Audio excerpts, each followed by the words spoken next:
Debbie. Thank you so much for that special. We truly can never thank God enough for the wonderful things that He's done for us. Aren't you thankful for the gift of salvation here this morning? I was thinking about this just as I was sitting there and as she was singing in Ephesians 4. This isn't my text for here this morning, but he says, "Unto every one of us is given grace according to the measure of the gift of Christ." Of course, the greatest gift is the gift that started our Christian experience, the gift of salvation through the blood of Jesus Christ Himself that cleanses us from all sin. But I was thinking about this. He said, "Wherefore He saith, when He ascended up on high, He led captivity captive and gave gifts unto men." You know, all of us have not only received, if you're here and you're saved, you've not only received the gift of salvation, God has given you spiritual gifts, spiritual propensities, abilities to serve God in the way that God would have you serve. We're going to talk about one of those gifts, really two of those gifts, you could say, here this morning in a message that we're going to look at here in 1 Corinthians chapter 7. 1 Corinthians chapter 7. As you're turning there, I just want to give a little bit of recap for where we've been. We've been going through a series entitled Call to More, where we're studying the letter of Paul to the Corinthians. We're going cover to cover in this book, and we've seen from the very beginning that the Corinthians were a mess. And as I've said many times, that's an encouragement to me, as I hope it's an encouragement to you. Paul was dealing with them about their mess. We've seen everything from their petty squabbles, right? Where they're all trying to one-up each other, to their sinful behavior, which was all rooted in wrong thinking. Mark my words here today, every bit of wrong behavior in your life and mine springs out of wrong thinking. Whether that's wrong thinking about God or wrong thinking about us or other things.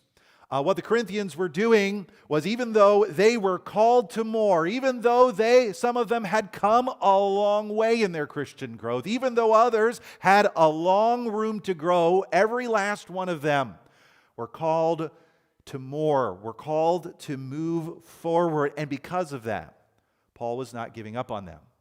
Even though they made a mess out of their lives and in a sense had made a mess out of their church, Paul was determined to deal with those things that hindered so that they could truly flourish and move forward in their Christian experience.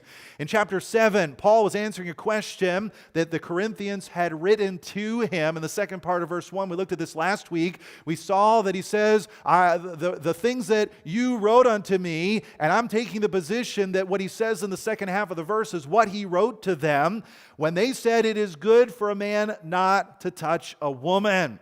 In other words, they'd written to Paul and proposed to him that celibacy and complete abstinence was the only spiritual option. In fact, they promoted that. We're assuming here from the evidence that we have in this chapter, they were promoting celibacy as the spiritual thing to do even within marriage. Like, awkward, okay? That ain't going to work, and you're definitely not going to have any kids. But anyway, what he is doing here in this chapter is he's trying to counterbalance that overblowing of this matter of celibacy, of abstinence. He's trying to balance it according to God's will and God's design. We saw that last week in verses 2 through 5. He was correcting them. He showed them that marriage is not second class. Have you ever read this chapter and felt like maybe marriage was second class? It's not. It's literally God's design. And not only that, we saw the matter that physical intimacy inside of marriage is not unspiritual. In fact, he argues that neglecting it violates God's design and it causes unnecessary temptation within a marriage.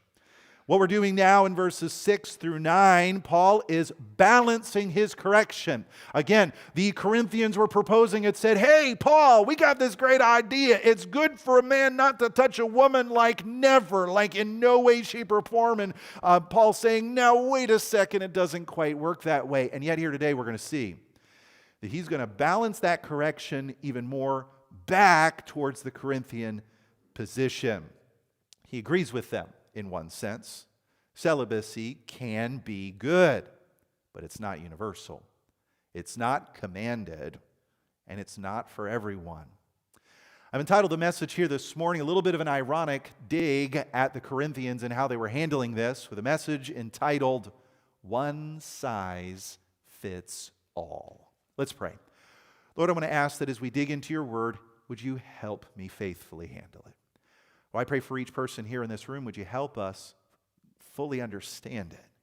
Spirit of God, I ask that you'd put the pieces together. Would you be our teacher? Thank you for helping us understand the things that have been given to us by God. Lord, I pray that even here today you'd help us understand not just the words but the heart behind them. Would you correct us where we need correcting? And I pray that you'd encourage us where we need encouraging. Lord, help us strike the fine balance that Paul is trying to strike here. Give us freedom and liberty. In Jesus' name, amen. You ever bought something, maybe from Walmart or a clothing store, that advertised it as one size fits all? You ever bought one of those things? Back in the 70s and 80s, and you all would remember this better than I would, that phrase was everywhere. From elastic waist skirts to muumuus. I don't know what a muumuu was, I had to look it up. From knit stretched gloves to tourist t-shirts to elastic sweatpants, some of these clothing were advertised as one size fits all. What did that mean? Well, it meant it stretched, right? Stretched to adapt to your body size. It meant technically, no matter what size you are, you could probably get it on. And it also meant it probably didn't fit you well, because it doesn't fit anyone well, right? Because it's designed for one size fits all.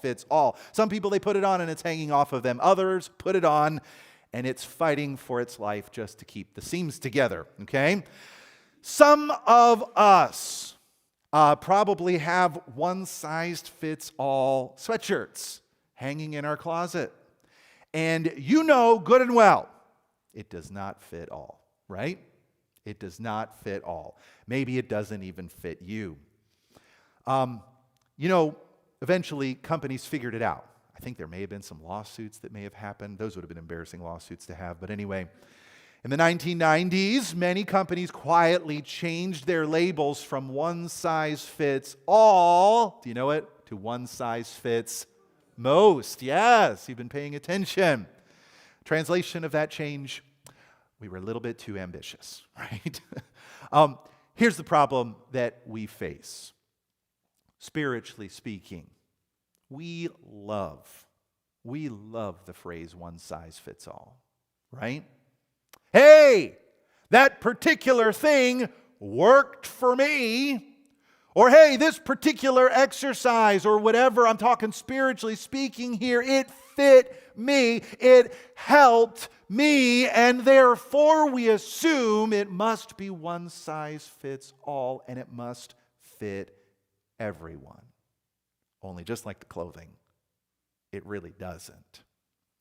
See, I think that's the problem that Paul was confronting here in our text here today in 1 Corinthians 7.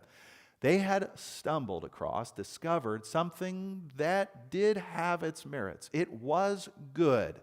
This matter of it's good for a man not to touch a woman. This matter of celibacy. This matter of abstinence. This matter of self-control. This matter of focusing on the Lord, being undistracted, to just be you and God. They had discovered and they'd said, oh, this is wonderful. Oh, this works for some of us. Oh, this is great. And they had decided, since it was good for some of them, since it fit some of them, therefore, it must fit all. But what Paul's doing, really, he's trying to strike a very tender balance throughout this chapter, is he's stepping in and saying, no, it really doesn't. Sure, it might fit you. And frankly, as we're going to see, he's going to say, it might fit me. But this matter, and actually other matters, as we're going to see later on, in the spiritual life are not one size fits all. One, every man does have his own gift of God. In fact, look at verse number 7, We're going to jump back and read the whole text in a minute, but look at what Paul says. He says, "For I would that all men were even as I myself, but every man hath his proper gift of God, one after this manner, and another after that." See, here's the thing we need to understand is every single one of us has our own spiritual gifts. And I'm not just talking about serving, administrating, and charity and mercy and all of that. And here's the thing we need to understand. Those gifts are custom fitted for you. God does not operate according to one size fits all, and that's not a bad thing. In fact, it's a very, very good thing. If I can summarize what we're going to be covering here today, I'd summarize it this way: where God has custom made a gift for you, you need to love it. You need to live it. But you need to be careful not to force it on others as if spiritual gifts where one size fits all. I want to dig into our text here this morning. I want to really make sure we cover the context and see how Paul handled this gift, his gift particularly, and the desires that go along with it, starting in verse number 6. I want you to see what the Word of God says. We're going to read the whole text we're going to cover, then we're going to go back and dig through it. He says, "But I speak this by permission and not of commandment. For I would that all men were even as I myself. But every man hath this proper gift of God, one after this manner, and another after that. I say therefore to the unmarried and widows, it is good for them to abide or remain even as I. But if they cannot contain, let them marry. For it is better to marry than to burn." I've got two main points that I want to cover here today. The first one is going to be in verses 6 and 7. The second is going to be verses 8 and 9. First gift, really what I want us to get and grab a hold of and frankly revel in and enjoy and love here today is this. Number one, you need to prefer your gift. You need to prefer your gift. Notice what he said again in verse 7. I would, or I wish, or I want that all men or even as I myself. See, he begins by dismantling the one-size-fits-all mindset. And really, in verse 6 and 7, he is agreeing with the Corinthians' original slogan in verse 1. It's good for a man not to touch a woman. It is good to remain celibate.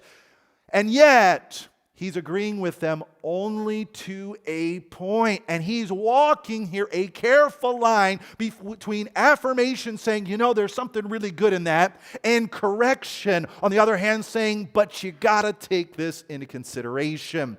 Yes, he's going to agree that celibacy can be good, but it's not universal. I want us to notice under this point, prefer your gift. First, I want to focus in on this partial agreement matter. Partial agreement. He says, back up in verse 6, but I speak this by permission and not of commandment. What Paul's doing is he's signaling something very critical. When he says, I speak this, there's a lot of arguments in different commentaries and scholars and Bible students. What is the this referring to? Some people think it's referring all the way back to the beginning. Some people of the chapter, it's good for a man not to touch a woman. Some people think he's referring back to all that he had just given as far as exceptions to that in verses 2 through 5. Some people think he's talking about the matter of a husband and wife able to put their physical relationship on pause for a short period of time for the sake of prayer and fasting, and then, as he made an emphasis on, to resume again later. But other scholars, and I tend to agree with them because I think it fits the flow of the passage better, think he's not pointing backward to anything that he had said in verses 1 through 5. Instead, he's pointing forward to something that he's just about to say. And let me tell you this, folks. Did you see what I just did? Did you see what I just did right now? Let me tell you this, folks, and y'all are on the edge of your seat waiting to hear what I'm about to tell you. I think that's what Paul's doing here. He says, I speak this by permission and not by commandment. What I'm about to say here is a matter of permission. It's not a matter of commandment. But it's important for us to understand what those words permission and commandment are talking about. One thing I think is clear without digging into the words at all, he's saying what I'm about to say is not binding on everyone. This is not a one-size-fits-all matter that I'm discussing. Yes, celibacy can be good, and yet, yes, singleness can be spiritually fruitful. But what he's saying is, I'm not going to turn my preference into God's law. Did you know that's a danger in churches? You can have matters that you're really excited about, things that God even led you personally to, ways in which God has wired you that you are really excited about, and it's a good thing. And yet, if we were to be honest, it's good for you. I'm not trying to take God's law or even His leadership and just make it entirely up to each person. It's not at all what I'm doing here today. But I think it's important for us all to recognize not everything is one size fits all. Paul doesn't want to take what he would prefer and make it binding on other people. But here's something that's very interesting to me. When he uses that word permission there, that word permission isn't just the idea of allowing somebody to do something or making an exception for someone in a particular way. The idea of this word also had the idea of entertaining someone's viewpoint or limitedly agreeing with them. In other words, he's saying, listen, I am speaking this by means of concession, like you'd have in an argument. I am conceding a point to you. I am agreeing with you in what you said and your way in a certain way, and yet let's not get too hasty here. Let's not get too far ahead of things and start turning this partial agreement into a matter of universal commandment. Yes, what you're talking about is good in some cases, but I refuse to command it for everyone. He refuses in this verse to slap a one-size-fits-all label on his own experience. You know what that is? That's maturity. I think sometimes we're threatened when people see things a little bit differently than we see them. I think sometimes when it's, and again, listen, and let me just give this disclaimer. If the Bible clearly steps out and speaks about it, guess what? It's binding for all of us. But we all have to be careful to be attentive to context, attentive to a variety of different factors, because sometimes what can happen is something made a huge difference for you or me in our spiritual walk, and we can just, boom, everybody else needs to do it just the way that I do it. Frankly, that's not mature. That's not wise. That's not really, it's not how things work. You see, Paul preferred his gift, and there's nothing wrong with that. We all should prefer our gift, the way God wired us, the way God led us. We all need to prefer that and go for it guns a-blazing. But don't turn your experience into a command for everyone else. Notice verse 7 here. He says, I would that all men were even as I myself. Here, under this matter of preferring your gift, not only was there partial agreement, there was personal assessment. He's being honest here, okay? Let me tell you what I really like, he says. What I really wish. I wish everyone could experience what I get to experience. The focus. I love my life, he says. Oh, I remember those days. I remember traveling in evangelism thinking, man, I love this. I would never, ever, ever want to do anything other than travel in evangelism. Aren't you glad that changed? But I remember, I tell you, and there's a sense in which the most wonderful thing in the world is getting to travel, come into a new city, okay, and watch a bunch of teens come in from the community who are rotten, ungodly, awful, wicked, dirty, rotten scoundrels. You know, they misbehave during all the games and the competitions. They don't follow the rules. You know, even while you're preaching, they're heckling, and then you get to the gospel message, and man, the Spirit of God just pounds them, right? And at the end, they're getting saved. Oh, I loved it. It was wonderful. Don't worry. I'm not thinking of going back to it, okay? Don't get skittery here today. And there's a sense in which I could look at that and think, this is the greatest thing in the world. Everyone should do what I do. Because it's the greatest thing in the world, right? I happen to think now that pastoring you all is the greatest thing in the world, okay? But you know what? We can only have one senior pastor of the church, so, But here's the thing. Paul was single. He was content. He was thriving that way. That's how God had led him. And he was simply saying, man, I wish other people could experience this too. But notice, it was a wish. The word would, W-O-U-L-D in that verse, is another way of saying I wish or I want, okay?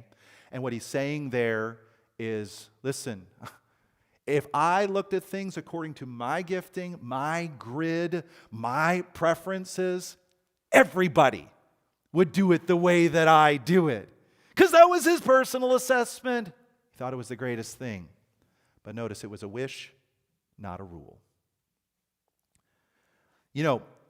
Some of us hear what he says, and you might think, bless your heart, Paul.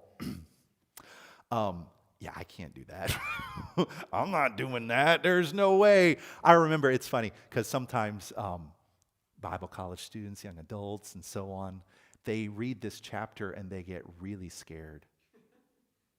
Because they're afraid, what if I have the gift? I don't want the gift. Oh God, please don't give me this gift. The gift of singleness, right? And some folks are just scared to death about it. If you're scared to death about it, you probably don't have it, okay? But Paul did. And because he did, he wasn't lying up at night worrying about whether he was going to have to continue single for the rest of his life. He was thinking, this is pretty awesome. I get to focus on the Lord and none else. And winning souls to Christ and traveling around and planning churches. This is awesome. He preferred his gift. Some of us might look at what he says here and think, oh, that may work for him, but not for me. And Paul says, exactly. You're exactly right. That is my point. There's a reason why he would agree with you in that, because not only do we see here partial agreement and a personal assessment, we also see a personalized assignment in the second half of verse 7. Look at what he says there. He says, but every man hath his proper gift of God, one after this manner, and another after that. Notice the first word in that phrase is but. He's contrasting what he just said. I wish everybody could experience this, but that's not how this works. That's not how God works. Because he says every man, every person has their own proper gift. The word proper means one's own. It has the idea of one that's personalized to you. And he's saying, listen, this gift, it's yours. And he says it's of God. It's from God. This isn't just your own personal preferences. This is an assignment personalized for you by God. He says one after this manner and another after that. In other words, in the narrow context of what he's talking about here, he's saying, listen, some of those that I'm writing to might be gifted by God to be content without a married relationship. Some of you may be totally, entirely fine with that for the rest of your life. You're good. In fact, you'd love it. Well, that's good. Prefer your gift. But he says some the other, right? Others of you can't imagine it. You would never want that. You have a strong desire to be married. And I think what he's implying is there's nothing wrong with that. There's nothing wrong with that at all. That's a good thing. Remember in chapter 7, verse 2, he had talked about the fact that if there's two, that in order to avoid fornication, let them be married. He is not in any way making marriage a second-class assignment. If you remember, it was the first assignment. Be fruitful and multiply, fill the earth, right? Adam and Eve. That is literally God's design for humanity. And I say this somewhat tongue-in-cheek, but if you don't have marriage, then your church will die out eventually, right? Because you won't have any kids, and there will be no future yous. Okay? The point that we're making here is this. God does not distribute the same gifting to everyone. Some are gifted for singleness. Some are gifted for marriage. Neither is superior. Both are assigned by God. And Paul is refusing to push his assignment onto others. He understands something that the Corinthians had missed, and that is this: a gift becomes dangerous when you universalize it. Here's a takeaway I want us to get here just from this point. Prefer your gift. That's the point, right? The actual point, if you're taking notes, that you write down. But to take it a step further, love what God has assigned to you. Thrive in how God gifted you with relation to this matter of marriage or not marriage. But don't pressure other people to be wired like you. Oh, marriage is in the narrow context, but I think we could take a step back and broaden this matter of giftings, wirings, propensities. You know, some of you here in this room are naturally driven. That's a good thing. Not everybody's naturally driven. Don't push your gifting on someone else. Some of you are steady and methodical in the way you do things. Well, that's great. More power to you. Love it. Thrive in that gifting. Sometimes that is a genuine spiritual gifting from the Lord, but don't push it on other people. Some of you recharge when you're by yourself. You're that classic introvert, right? Not everybody's like you.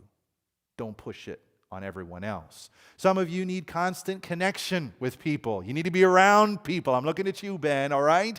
And you thrive when you're with other people. I understand some of that is more natural personalities and so on, but I think the point applies. It is important for us to recognize not all of us are wired exactly the same way. Some of you love public ministry. You love to get out there in front and lead and help people grow, and you love to be doing the work of the ministry like that. Other people much prefer to serve quietly behind the scenes. There's some gifting there. Some of you much rather to be in a sound booth than up here leading singing, but aren't you glad for all of those that partake in those things? I know I am. Maturity means that you can prefer your gift and embrace your spiritual wiring without elevating it as the standard for everyone else. God distributes the gifts severally as He wills. He's going to say later on in this letter, and we get in trouble when we start distributing expectations. Listen, you can be excited about your gift, but don't universalize it to make everyone exactly like you. So what he's saying here is he's saying prefer your gift, love what God has assigned you, but don't force your assignment onto someone else. But here's the next issue that we're going to see here. Not everyone has the same capacity. We're talking narrowly in the context again. Not everyone has the same capacity for celibacy. And God did not design everyone to live without marriage. Now, it's important for us to clarify here, Paul is speaking about lawful, God-designed desire. The desire for a husband or for a wife. If that desire is strong, the solution is not necessarily suppression. The solution might be marriage. Get married. If you have the gift of singleness, remain single. That's probably what you want to do anyway, right? If you don't have that desire, then maybe you ought to get married, or at least consider it if you're scripturally able to do so. In other words, don't pretend that you have a gift that God didn't give to you. And don't try to handle legitimate desire outside of God's boundaries. Because as we're going to see here in these next couple verses, that's where people get hurt. Look at verse 8. He says here, I say therefore to the unmarried and widows, it is good for them if they abide even as I. The word abide, you probably know this, has the idea of to remain, to stay in that situation, to stay in that setup. And what he's saying here is, listen, if you're here and you're unmarried, or if you're here and you're no longer married because you're a widow, okay, what he's saying here is, hey, you want to talk about what's good? Remember verse 1? It's good. That was what they said. It's good for a man not to touch a woman. He said, let me tell you what's good. If you're unmarried or if you're a widow, here's another thing you can add to your list of things that are actually good. They can remain unmarried. They can remain like me. There's nothing wrong with that. Might be the thing that they should do. It might be how they ought to operate. But here's what they need to keep in mind. They must, this is the second point if you're taking notes, you must direct your desires. You must direct your desires. Once again, they treated celibacy like a universal spiritual badge. But they forgot something. Not everybody was like them. And desire ignored. When you suppress desire, it doesn't always disappear. Sometimes it intensifies. I want us to notice two subpoints here under direct your desire. In verse 8, he's talking about the unmarried advantage. The unmarried advantage. He says, I say therefore to the unmarried and widows, it's good for them to, if they abide, even as I. Paul's clear here. Singleness can be good. There is real advantage in it. You have freedom to pick up and go, right? When the kid comes along, right? Or when the wife comes along, you got more to consider. And he's saying, listen, if you're single, you've got ultimate flexibility. He's going to talk about that later on in the chapter. They not only have flexibility, they've got a focus. There's no noise around you. There's no other presence that ripples your pond. There's a real flexibility in serving the Lord. That's good. There's nothing bad about that. And if God has given you contentment in that state, embrace it. There's plenty of advantages to being single. And he's basically saying, hey, if you're there and you're fine with it, go for it. Do it. And in fact, this kind of hits the other side of things, the way we operate sometimes in our culture, our modern culture. Singleness is not second class. Sometimes folks can think, oh, I can't succeed in anything until I'm married. And some people put their entire lives on pause. As a young person, right? They're not going to try anything for the Lord. They're not going to serve the Lord in any way until I get my knight in shining armor or until I get my beautiful princess and bride and whatever, okay? And folks, they can put their lives on pause and they stop serving, they stop exercising their gifts until God gives them what they demand. They're holding their lives, they're holding God at ransom, their lives at ransom. I didn't think through how I was going to say that. But they're essentially saying, God, until you give me this, you're not going to get any more of me.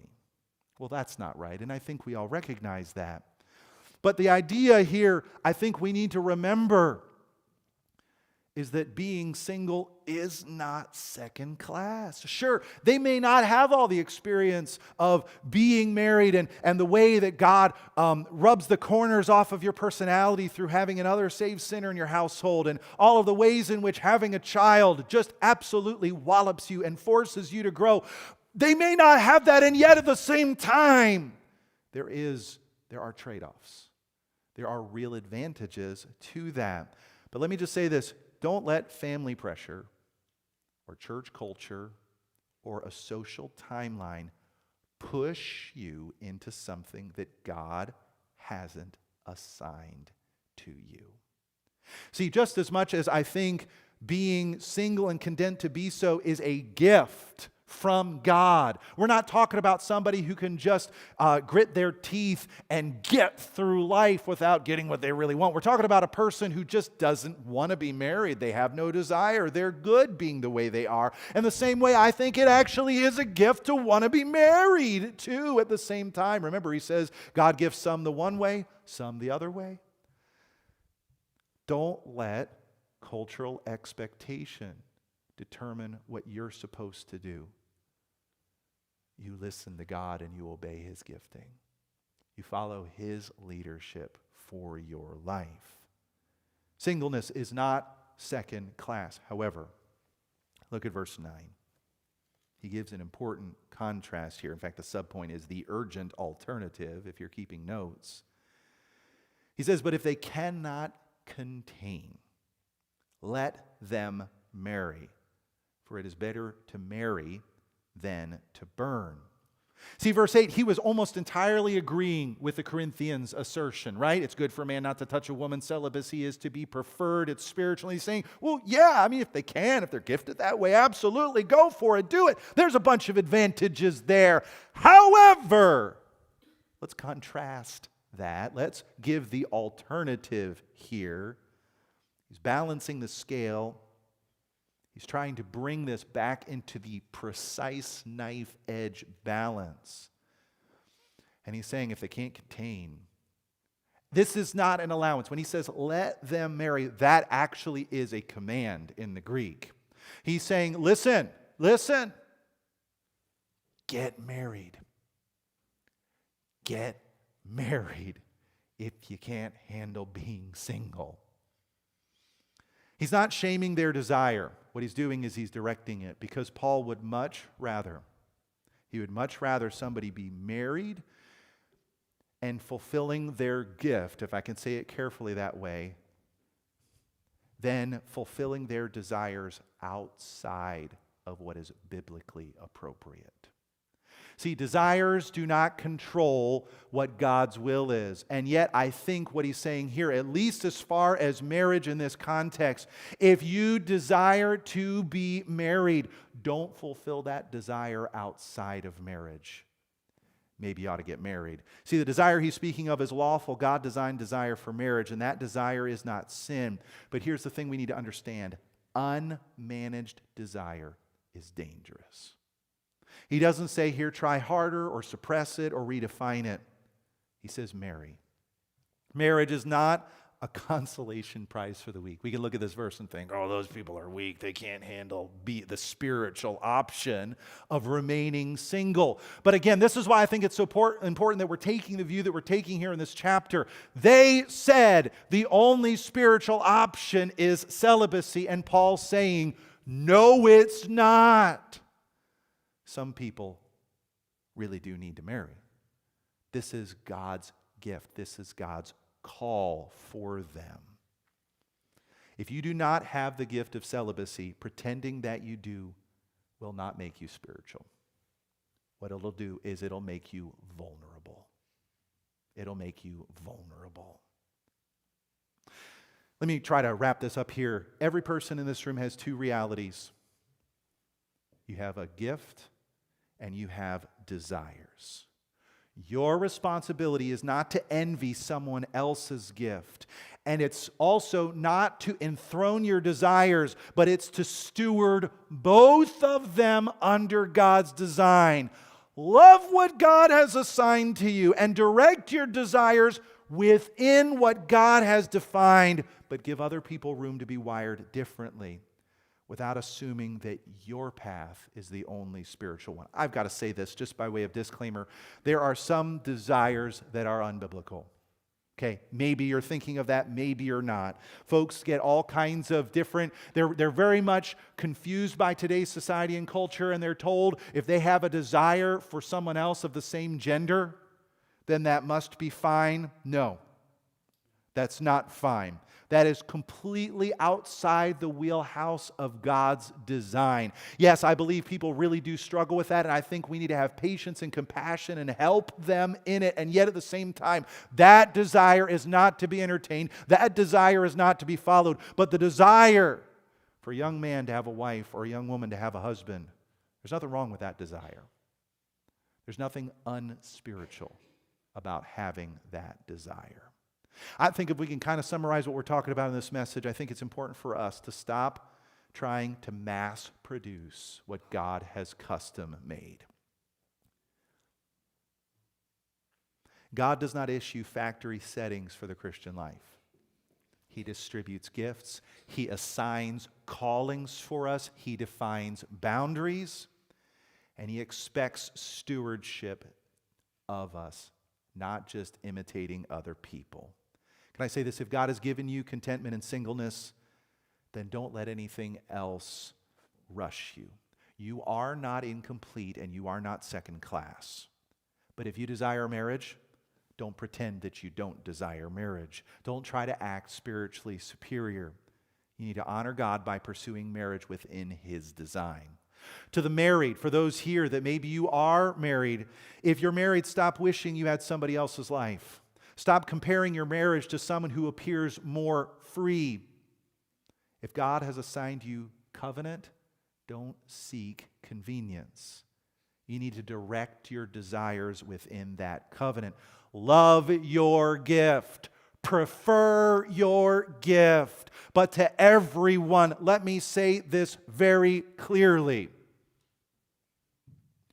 Vocational ministry is not the more spiritual option. Is that hard to hear? If God calls someone to preach, then you'd better preach. If God calls you to go be a missionary, you better go be a missionary. But if God calls you to run a business, or teach in a school, or work in the mines, or to weld, or to farm, or to manage a bunch of parts with people who don't report them right, Paul? That's not a second-tier level of Christianity.